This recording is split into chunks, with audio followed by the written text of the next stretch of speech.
Magluluto nga si Papa ng nilagang saging para sa aming almusal, kaya ayan, magmamakot nga siya. Ganito nga lang daw po mas madaling magpasindi ng kahoy sa apoy. Naggayat nga po siya ng maliliit na kahoy dyan, pagkatapos ibinilog niya. Hindi mo na nga kailangan ng maraming gaas dyan o di kaya mga plastic para panindi.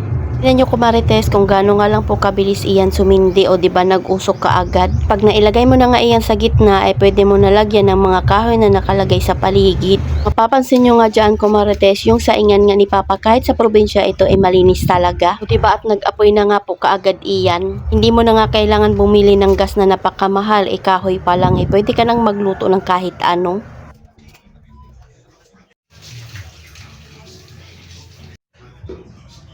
Katapos niya nga magmakot kumarites, ayan yung saging naman nga po yung kanyang inuna. Sabi ko nga bibili ako ng ginamos para maging sawsawan nga ng saging. Malawang araw nga namin na bakasyon namin ito sa Leyte kumarites. Uyog Barangay Libertad nga po itong aming binakasyonan. Sakto naman nga po malakas na yung apoy pagkasalin niya nga po nung saging. Dagdag nga lang po siya dyan ng kahoy para naman nga po mas malakas yung apoy. After namin makaluto kumarites ay diretsyo na nga rin po kami biyahe papunta sa ibang ilog na naman nga po yung aming pupuntahan. Dahil medyo malayo nga ito kumarites, kaya sumakay nga po kami sa motor.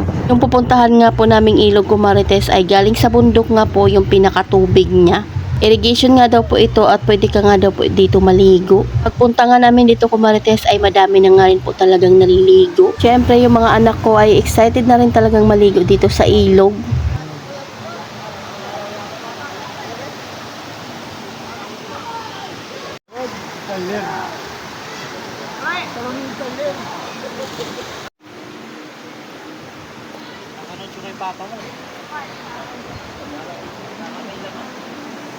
Paglakad pa nga lang namin pababa doon sa aming paliliguan ay marami ka na rin talagang maririnig na mga boses dahil nag-i-enjoy nga po sila sa kanilang paliligo. Lilim pala dito kumarites dahil madami nga pong mga puno na nasa paligid. Makikita nyo nga ay galing nga po sa bundok yung pinakatubig niya.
Kita-kita si Tyler.